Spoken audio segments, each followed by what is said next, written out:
अजानतां तत्पदवी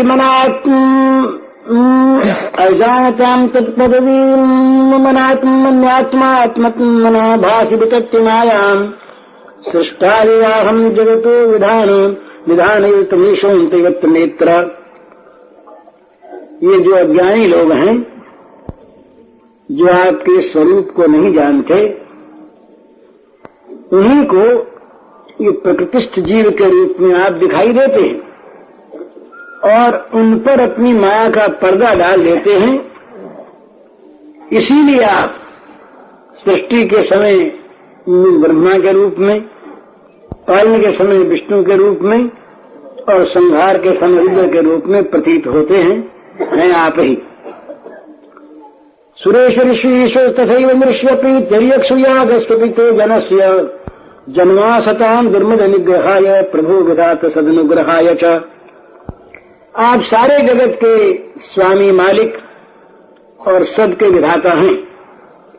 अजन्मा होने पर भी, आपका कभी जन्म न होने पर भी आप देवता, ऋषि, मनुष्य, पशु पक्षी, गंधर्व, किन्नर, जलचर इत्यादि स्वरूपों में प्रकट होते हैं। इसलिए कि उन रूपों के द्वारा आप दुष्टों के गर्भ को, मद को चूर कर दें और सत्पुरुषों पर अनुग्रह करें। ये आपके अवतारों का एक बाह्य कारण है। को वेत्ति भूमन भगवन् परात्मन् योगेश्वरोतिर्भवतस्त्रिलोक्याम् क्व वा कथं वा कति वा कदेति विस्तारयन् क्रीडसि योगमायाम्। भगवान, आप अनंत परमात्मा हैं, योगेश्वर हैं। जिस समय आप अपनी योग माया का विस्तार करके लीला करने में प्रवृत्त होते हैं, उस समय संसार में कौन ऐसा है योगेंद्र, मुनिंद्र, सुरेंद्र, जो इस बात को जरा भी जान सके कि आपकी लीला कहाँ, किस लिए, कब और कितनी होती है। तस्मादिदं जगदशेषम सत्स्वरूपं स्वप्नाभम् अस्तुधिषणं पुरु दुःख दुःखं त्वय्ये नित्य सुखबोधतनावनन्ते माया तुल्यते सदिवाव भाति। प्रभु, ये संपूर्ण जगत स्वप्न के समान असत्य ज्ञान रूप और दुखमय, दुख पर दुख देने वाला है। आप परमानंद स्वरूप हैं, आप परम ज्ञान स्वरूप हैं, आप अनंत हैं। ये माया से उत्पन्न और विलीन होने पर भी ये आप में ही आपकी सत्ता से ये सत्य साथ दिखाई देता है। पर सत्य तो वास्तव में आप ही हैं। एकस्तमात्मा पुरुष पुराण सत्य स्वयं ज्योतिरनंताद्य नित्योक्षरो जस सुखो निरंजन पूर्णोद्वयो मुक्तोपाधितो मृतः। भगवान, एकमात्र सत्य तो आप हैं। सारे त्रिभुवन के आप आत्मा हैं। आप पुराण पुरुष हैं, इसलिए जन्मादि विकारों से आप रहित हैं। 6 विकार आप में नहीं। आप स्वयं प्रकाश हैं, इसलिए देश काल वस्तु जो पर प्रकाश है वे आपको सीमित नहीं कर सकते।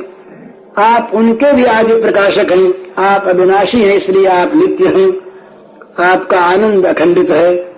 आप में न किसी प्रकार का मल है, न कोई अभाव है। आप पूर्ण हैं, पूर्ण मुक्त बैठो, मतलब आप पूर्ण हैं, आप एक हैं। आप सारी उपाधियों से मुक्त हैं और आप अमृत स्वरूप हैं। एवं विदं त्वां सकलात्मनामपि स्वात्मानमात्मात्मतया विचक्षते गुरुवर्कलब्धोपनिषत्सु चक्षुषा ये ते तरन्ति भवामृतां वदन्। प्रभु, ये आपका ये जो ऐसा स्वरूप है तो समस्त जीवों का अपना ही स्वरूप है। जो आचार्य रूपी गुरु की सूर्य से तत्व ज्ञान रूप दृष्टि को प्राप्त करके ये अपने स्वरूप में आपका साक्षात्कार कर लेते हैं, वे जुड़े संसार से मानो पार हो जाते हैं। आत्मानमेव आत्मतया विजानतां तेनैव जातं निखिलं प्रपञ्चतम् ज्ञानेन भूयो किञ्चित् प्रलीयते रज्ज्वा मेर्भोग भवा भवो यथा। जो पुरुष परमात्मा को आत्मा के रूप में नहीं जानते, उन्हें उस अज्ञान के कारण से ही ये नाम रूपात्मक जो ये जगत है, इसकी उत्पत्ति का भ्रम होता है, परंतु ज्ञान होते इसका आत्यंतिक प्रलय भी हो जाता है। जैसे रस्सी में भ्रम के कारण से ही सर्प की प्रतीति होती है, और जहां भ्रम निवृत्त हुआ कि उसकी निवृत्ति हो गई। अज्ञान संयोग भवबंध मोक्ष उद्धव नाम नान्युसेतज्ञ भावात् अधश्चित्यात्मे के भले परे विचार्यमाणे तरना विवाहनी। संसार संबंधी बंध और मोक्ष ये दोनों ही अज्ञान से कल्पित हैं, न बंध है न मोक्ष है। अज्ञान के ये दो नाम हैं। ये वास्तव में सत्य जन स्वरूप जो आप परमात्मा है उससे भिन्न स्थिति नहीं रखते। जैसे सूर्य में दिन रात का भेद नहीं है, इसी प्रकार से जो अखंड चित स्वरूप केवल शुद्ध आत्म तत्व है आपका स्वरूप, उसमें न कोई बंधन है न मोक्ष है। त्वामात्मानं परमत्व परमात्मानमेव च आत्मा बहिर्मृग्य अहुविजनता ज्ञता। भगवान ये कितने आश्चर्य की बात है कि आप हैं अपनी आत्मा, पर लोग आपको पराया मानते हैं, और ये शरीर आदि जो स्वरूप नहीं है अपना, इनको अपना आत्मा माने हुए रहते हैं, और उसके बाद फिर कहीं आपको ढूंढने लगते हैं। ये ज्ञानी जीवों का अज्ञान है। अंतर्भवेनंत भवंतमेव हितत्वजंतो मृगयन्ति संतः असंतमत्यंत हिमंतरे न संतम गुणंतम किमयन्ति संतः। हे अनंत, आप सबके अंतकरणों में नित्य विराजित हैं, इसलिए जो महात्मा लोग हैं, जो संत लोग हैं, वे आपके अतिरिक्त जो कुछ भी भासता है वो सबका त्याग करके आपको भीतर ही ढूंढते हैं। रस्सी में सांप नहीं, फिर भी प्रतिमान सांप को मिथ्या समझे बिना वो सांप का नाश नहीं होता। इसलिए तो अथापि ते पदाम्बुजद्वो प्रसाद लेशानुगृहीते वही जानाति तत्त्वं भगवन् महिम्नो न चान्ये गोपिचनं विचन्वन्। अब यहां से फिर जरा ब्रह्मा जी का भाव पलटा। ब्रह्मा जी महाराज यहां तक तो बड़ा सुंदर ज्ञान का निर्वचन करते रहे। करते करते उनकी दृष्टि गई श्याम सुंदर की ओर, फिर तो सोचने लगे ये क्या बोल गया तू इतनी देर तक। वो वेद गर्भ है ना भगवान ब्रह्मा, तो ये भगवान के सामने भी ये भगवान का ज्ञान को बुरी बात थोड़ी कही। ये जो भगवान के महत्व का ही प्रकट किया वास्तव में, परंतु ये कह गए। कहने के बाद फिर जब उनका उधर दृष्टि गई तो मानो अब तक ये भगवान की आरती कर रहे थे ज्ञान ज्योति से। ज्ञान दीपक की ज्योति जलाकर पितामह ने अब तक ब्रजराज कुमार की आरती की, मानो निराजन किया। अब निराजन करते करते श्री श्याम सुंदर के चरण नख चंद्र की ओर पहुंच गई दृष्टि, चरणों की ओर। बस फिर तो वो चरण नख चंद्र की जो विचित्र ज्योत्सना थी वो उनकी आंखों में भर गई। अंतःकरण फिर से रसप्लावित हो गया, भक्ति की विमल धारा बह चली। ज्ञान गरिमा का सारा प्रवचन उस धारा में डूब गया। ज्ञान की वह लौ ज्योति थी ना, उस स्निग्धता में ये समाहित हो गई। ज्ञान की लौ, ज्ञान की ज्योति मानो कह उठी ब्रह्मा से कि देखो भाई, ये जो भक्ति की स्निग्धता है, ये तैल है, ये स्नेह है, यही तो मेरी जननी है। स्निग्धता जो है ये ज्योति की जननी है। तो यही सांद्र सांद्रतर होती हुई मुझको आत्मसात कर लेती। ज्ञान की ज्योति ने कहा, ज्ञान की लौ ने कहा। तो ये फिर क्या करती है कि भक्तों को उनके भावानुसार श्री कृष्ण चरण कमल की निर्बाध सेवा करने के लिए अपने आप को अपने अंचल में छिपा लेती है स्निग्धता। तो ज्ञान के युवती ने कहा कि भाई जिनको मेरी चाह हो और जिनको मेरे प्रकाश में भगवान की महिमा का तत्व जानने की अभिलाषा हो, ऐसा ज्ञान, यावान निश्चास्मि तत्वतः, ऐसा ज्ञान जिसको प्राप्त करना हो उसको तो भक्ति के स्निग्ध प्रवाह में निमग्न हो जाना चाहिए। तो अब पितामह कहने लगे कि महाराज, अथापि ते देव पदाम्बुजद्वय प्रसाद लेशानुगृहीत वही जानाति तत्त्वं भगवन् महिम्नो न चान्ये कोऽपि चरम विचिन्वन्। हे देव, हे भगवान, ये ठीक है कि ज्ञान का उदय होते ही अज्ञान जनित ये संसार नष्ट हो जाता है। तथापि प्रभु, जो व्यक्ति तुम्हारे इन चरण कमल युगलों के अनुग्रह बिंदु से सिक्त हो गया है, तुम्हारे कृपा प्रसाद का कण जिसने प्राप्त कर लिया है, वही तुम्हारी अनंत अपरिसीम महिमा का कुछ तत्व जान सकता है। तत्वाभिमानी नहीं जान सकता। वो तत्व जान लेगा, तत्वों की संख्या जान लेगा, सांख्य निष्ठा में प्रतिष्ठित हो जाएगा, तत्वों की संख्या जान ले। पर जो तुम्हारी वास्तविक अनंत अपरिसीम महिमा है, जिसको किसी ने जाना नहीं, उसका यत्किंचित ज्ञान उसको नहीं होगा। मुनि विस्वर्गना प्रभु न महर्षय, कोई नहीं जानता। पर जिसने तुम्हारी कृपा प्राप्त की, उसे तुम्हारी कृपा के कण से तुम्हारी महिमा का कुछ प्रकाश प्राप्त हो जाता है।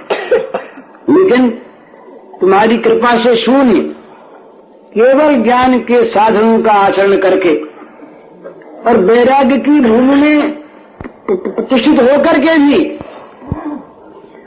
योग का परम साधन करने पर भी वो जो बड़ी ऊंची अवस्था में पहुंचे हुए जो साधक होते हैं, परमोत्कर्ष उच्चावस्था में परिनिष्ठित ऐसे महात्मा कहलाए जाने पर भी, चिरजीवी हो जाने पर भी तुम्हारी महिमा के यथार्थ ज्ञान का उदय उनके हृदय में नहीं होता। तुम्हारी कृपा के बिना कोई भी तुम्हारे महत्व को नहीं जान सकता। तदस्तु मे नाथ सबूरी भागो भवेत्रवा न तृत्वा तिरश्चाम ये नामेकोपि भवज्जनानाम भूत्वा निषेवे तव पाद पल्लवम। प्रवाहित हो गया ब्रह्मा जी का हृदय द्रवित होकर भगवान के चरण नख चंद्रिका के दर्शन करके। तो बोले भाई, ये महिमा जानने की बात और तत्व जानने की बात, ये भी अभिमान की बात है। तत्व जान लेंगे और तत्वज्ञ हो जाएंगे। भगवान की महिमा को जान लेंगे तो महिमा के जानकार बन जाएंगे। इससे मिलेगा क्या? असल में तो इनके पाद पल्लव की सेवा का अधिकार मिलना चाहिए। असली चीज तो वो है। तो ब्रह्मा जी ने महिमा का गान करते हुए भगवान के, अब भगवान के चरणार विंद में उनके रति हो जा, इसलिए सोचा कि ये अपने वश की बात तो है नहीं, ये तो भगवान की कृपा से ही प्राप्त होता है। और भगवान है कृपा परवश, तो कहीं ये कह दें कि चल तुम्हारा हो जाएगा, ये मस्त। एक बार कहो नाथ तुलसीदास मेरो, तुलसीदास जी ने कहा महाराज क्या भी करता है, एक बार कह दो ना मेरा तुलसीदास, बन गया मेरा काम। तो प्रभु के चरणों की ओर देख करके ब्रह्मा जी के मन में ये बात प्रकट हो गई कि ये कहीं अपना लें। तो अपना लें कैसे, क्या करें? बोले ये तो शरीर अभिमानी है, ये ब्रह्म शरीर है, ये सृष्टा का शरीर, पितामह का शरीर, वेद गर्भ का शरीर। इस शरीर से कोई इनके चरणों की प्राप्ति हो जाए ये तो ठीक नहीं। ये तो अभिमान का की अभिव्यक्ति है।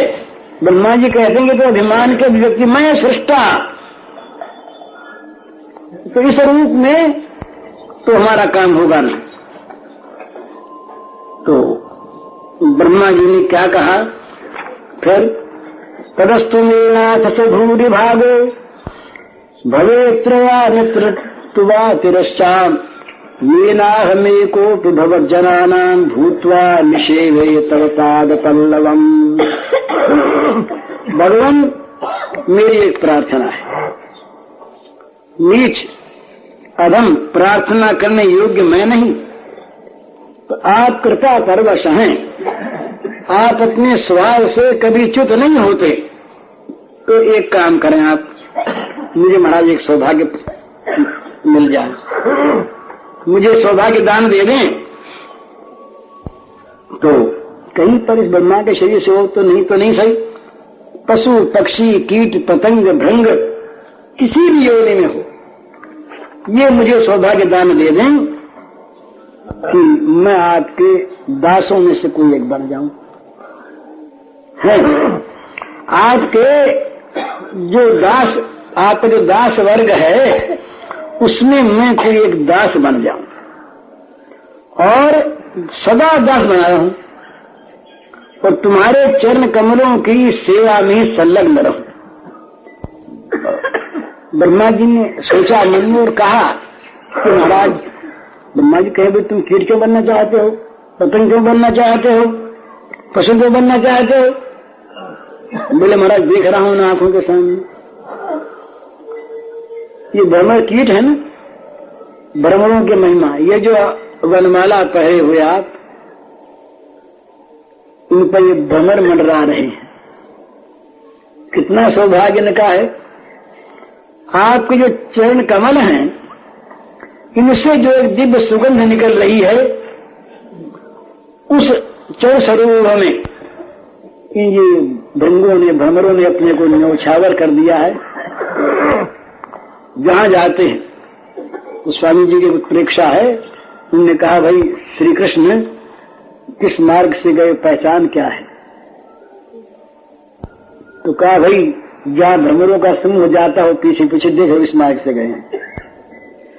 भ्रमरों का समूह जहां गया, क्योंकि उनका जो अंग सौगंध है, भ्रमर उसके लिए लालायित रहते हैं, देवता भी भ्रमर बन के आते रहते हैं। तो ये भ्रमरों का कितना बड़ा भाग्य। और पशु, ये महाराज देखा मैंने अपनी आंखों से, ये छोटे छोटे बछड़े इनको कभी गले लगा लेते हैं, कभी इनके ग्रीवा पर अपना हाथ फिराते हैं, कभी इनके मुंह को खोल करके अपने हाथों से कोमल कोमल तृण देते हैं। और ये बछड़े छोटे छोटे, ये श्याम सुंदर जब पास बैठ जाते हैं तो गले में यूं तो जीभ निकाल के उनको चाटने लगते हैं, लेहन करते हैं, अंगलेहन श्री अंगलेहन। तो महाराज ऐसा सौभाग्य मेरा है क्या? मैं चतुर्मुख ब्रह्मा, ये पशु निश्चय मुझसे कितने अच्छे जो अंग लेहन करते हैं। और महाराज पक्षियों की बात देखिए, ये बड़भागी शुक्त जो हैं, ये मधुर कंठ से गीत सुनाकर आपका आनंद बढ़ा रहे हैं। और जब मुरली की धुनी इनके कानों में पड़ती है तो ये जड़वत हो जाते हैं, मानो पत्थर की मूर्ति हो, चित्र लिखे से हूं, और रसपान प्रमत्त होकर के ये अवसन्न हो जाते हैं। तो इन पक्षियों के सामने मेरे भाग्य की कोई तुलना की जाती है? हमारे हृदय देश में जो चरण कभी स्पर्श नहीं प्राप्त करते, वे चरण इन तृणांकुरों पर चल रहे हैं। उन चरण कमलों का मृदुल स्पर्श इन तृणांकुरों को प्राप्त हो रहा है। तो इन तृण पंक्तियों को, ये घास के जो दल के दल हैं, इनको धन्य है महाराज। तो मुझे आप इनमें से कोई बना दीजिए। यही सेवा प्राप्त हो कि आपके चरणों के नीचे घास बना रहा हूं और आपके चरण तल टिककर। आगे तो कहेंगे बोले ये भी बड़े अधिकार की बात कह दी आपके चरणों की। तो ब्रह्मा जी कहते हैं कि महाराज ये उद्भिज प्राणी, ये घास फूस, ये पतंग भृंग, ये कीट, ये पशु पक्षी, ये तरुगुल्म लता, इनमें से किसी भी योनि में, ये मैं नहीं कहता कि अमुक योनि में आप मुझको, मैं बड़ा ब्रह्मा हूं तो बड़े ब्रह्मा को कोई बड़ा ऊंचे से ऊंचा कोई शरीर दीजिए। हम लोग भगवान से, ये ब्रह्मा जी की बात सुन के देखना चाहिए हम लोग भगवान से क्या चाहते हैं। सभी इतने माया मोहित हैं हम लोग कि तुच्छ तुच्छ ऐश्वर्य की कामना भगवान से करते हैं। इसलिए वो ऐश्वर्य तो कहीं मिल जाता है पर भगवान के चरण कमल नहीं मिलते। कहते हैं कि भाई ये प्रेमियों के जीवन की जो लालसा होती है, वो लालसा किसी रूप में इस समय ब्रह्मा जी के अंतस्तल की वो सरिता में हिलोरे लेने लगे।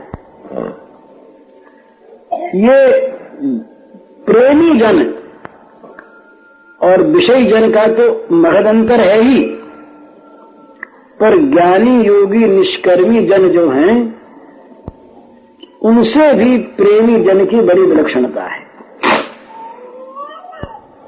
ज्ञानी ज्ञान का बड़ा ऊंचा साधक अपने बंधन में पड़े हुए अहम को छुटकारा दिलाना चाहता है।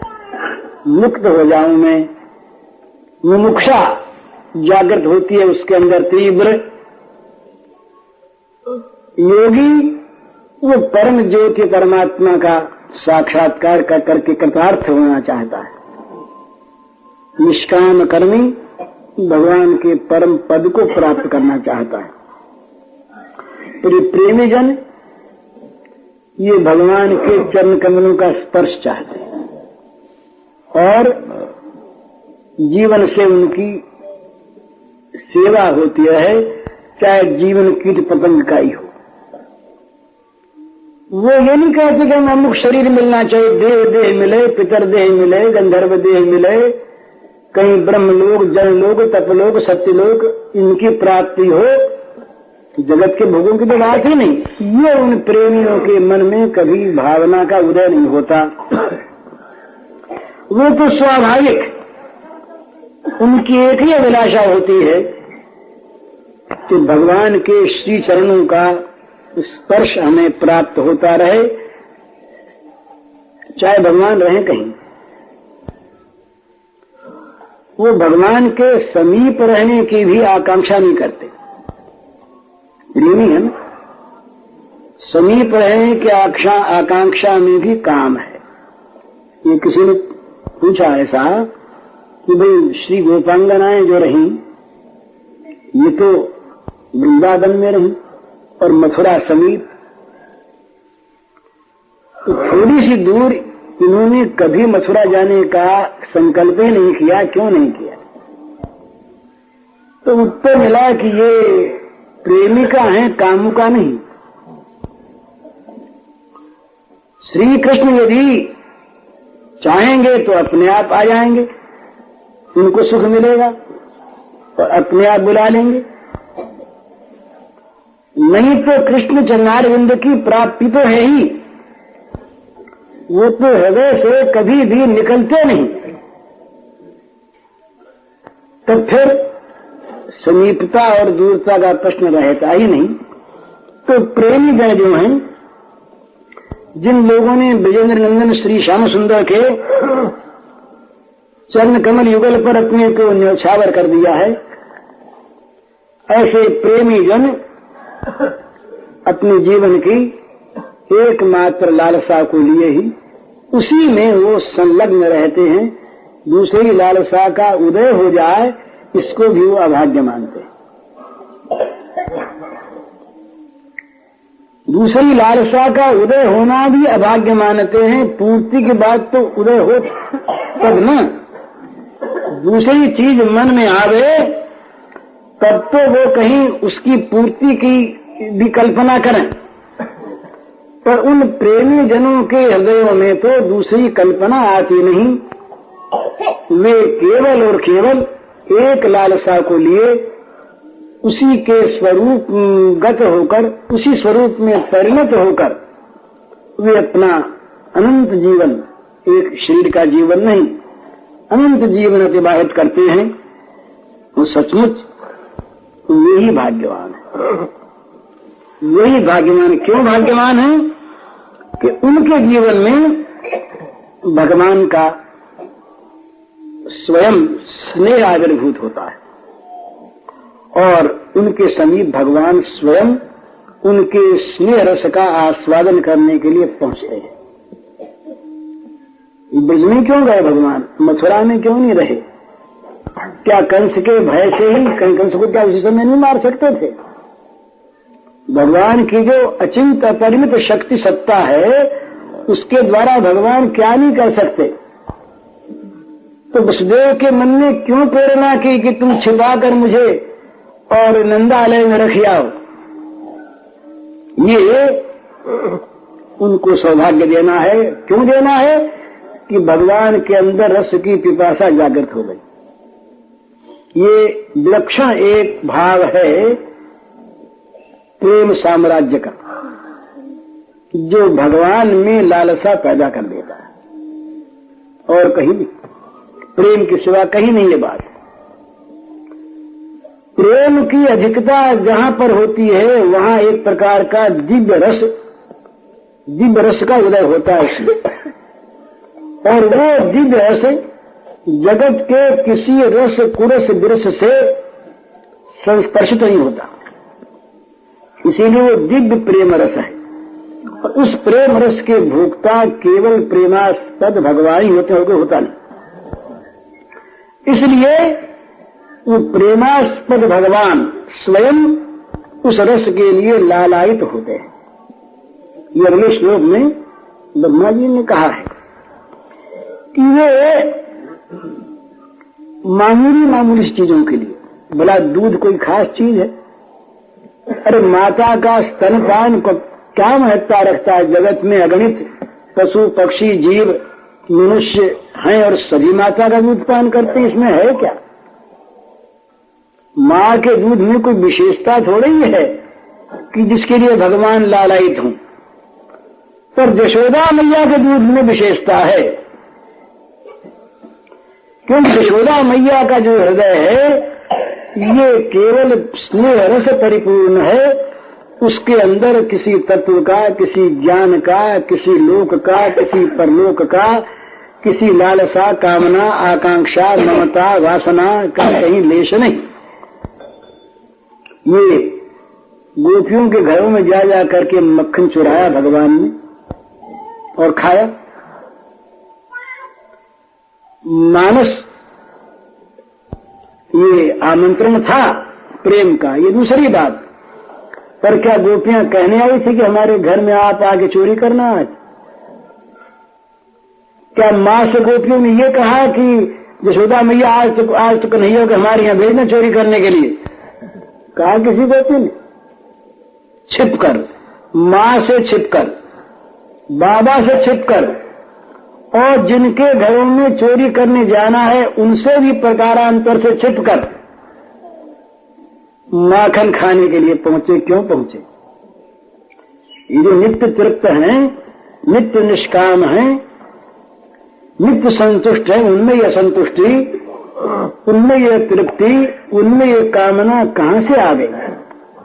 इसलिए आ गई कि गोपियों के मक्खन में गोपियों का हृदय समाया हुआ था, जो अन्य मक्खन में नहीं।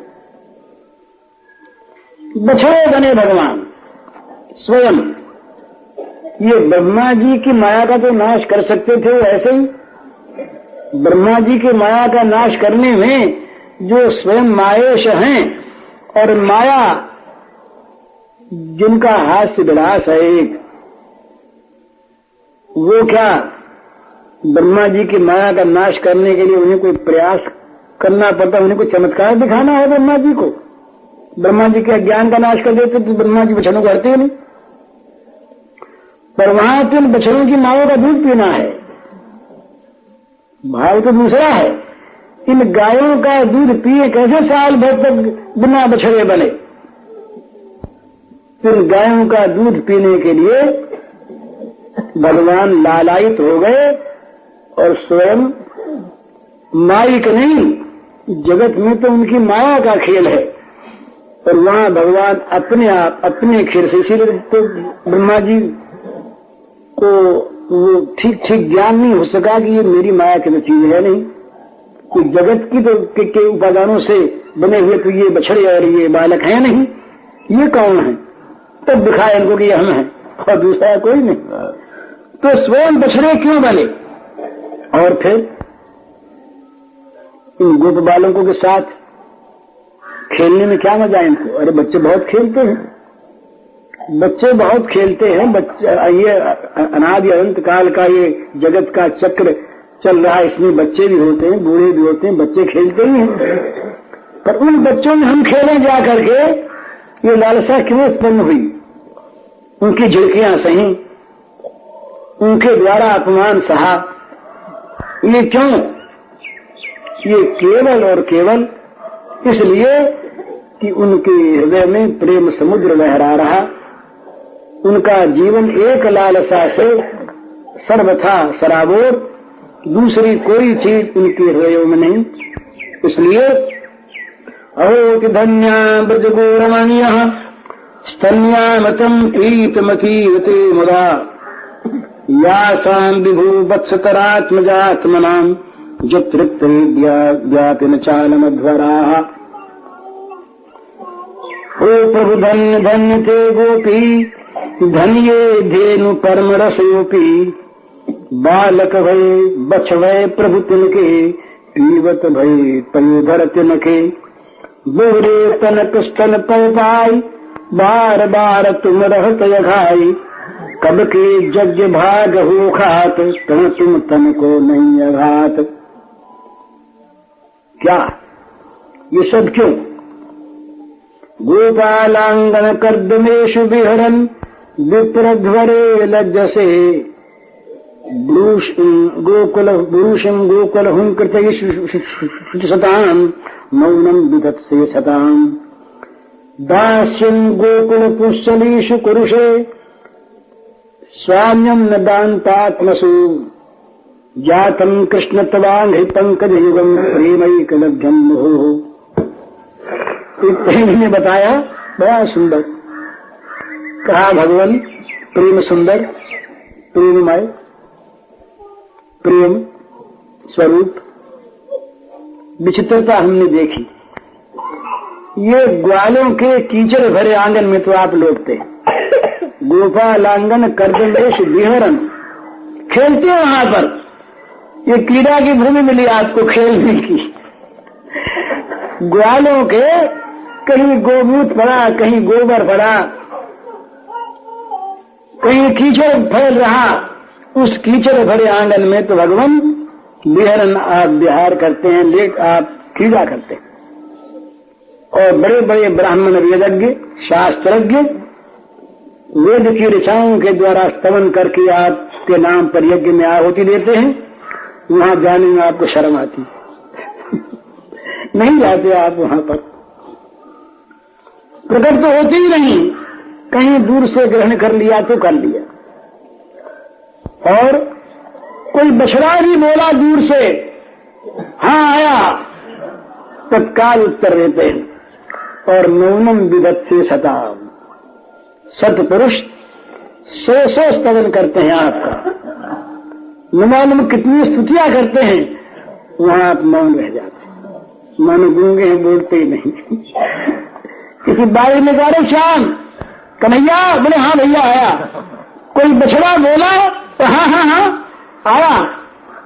और यहाँ मौनम विदत्से सताम, सतपुरुष, ये सतपुरुष थोड़े ही है, बछड़े और बालक सारे के सारे संत लोग बड़ी महिमा मई आपकी 100 स्तुतियां करते हैं, पर आप मौन रह जाते। और दास्यम गोकुल पुष्चलीश कुरुष, ये गोकुल की पुष्चलियां ये द्वितीय सतियों की आराध्या हैं। अरुंधति, अनुसुया, लोपामुद्रा, ये सब गोपियों की चरण धूल चाहती हैं, क्योंकि सच्चा पातिव्रत्य का तो विकास नहीं हुआ। एक भगवान को छोड़ करके इन्होंने किसी को पति समझा ही नहीं।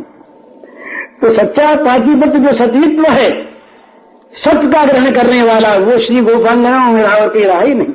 इसलिए वे पतिव्रताएं, वे सतियां इनकी चरण धूल चाहती हैं, परंतु कवियों की भाषा में और अतत्वज्ञों की दृष्टि में प्रेम शून्य भाव में इनका नाम पुष्चली है।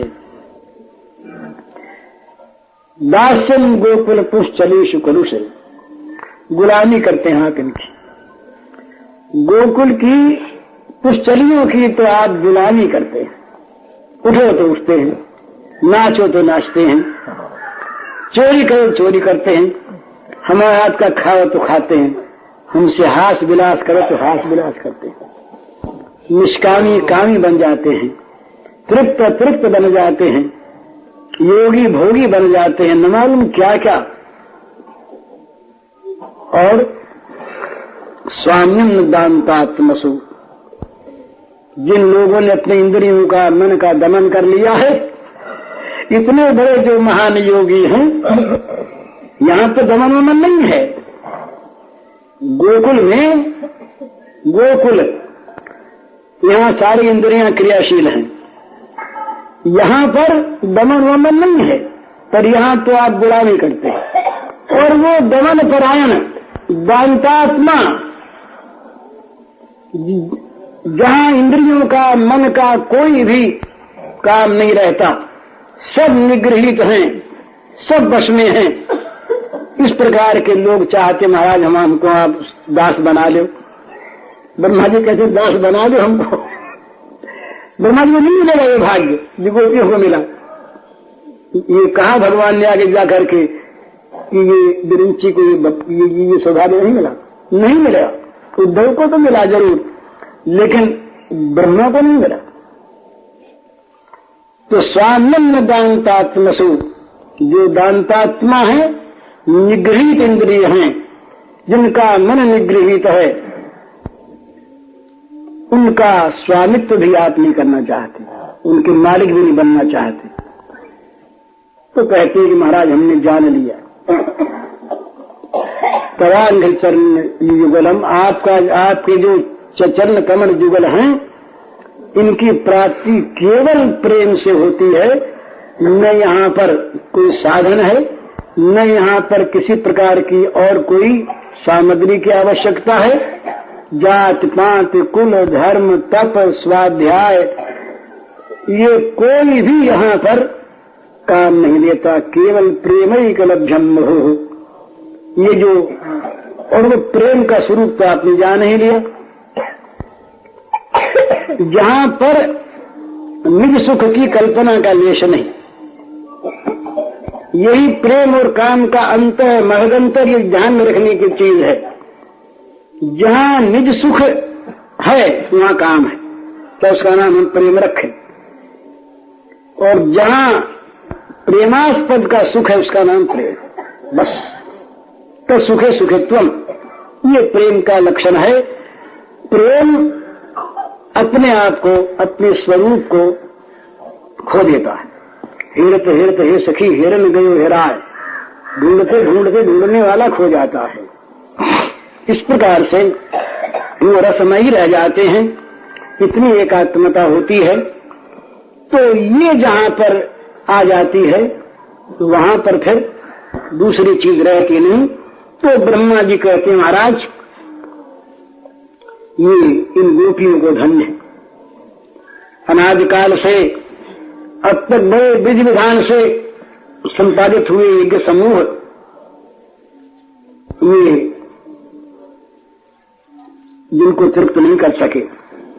कुशल कर्मकांडी ये विप्र वर्ग संपूर्ण विधियों के द्वारा यज्ञ का अनुष्ठान करके भी जिनको तृप्त नहीं कर सके, उस नित्य पूर्ण को, परिपूर्ण को, नित्य तृप्त को किसी द्रव्य के द्वारा, साधना के द्वारा तृप्त नहीं किया जा सकता। परंतु आज यही तुम, ब्रह्मा जी कहते हैं कि आज उसी तुमने पूर्ण स्वरूप होने पर भी गोवत्स और गोप बालक के रूप में इन गायों का, गोपिकाओं का स्तनपान किया।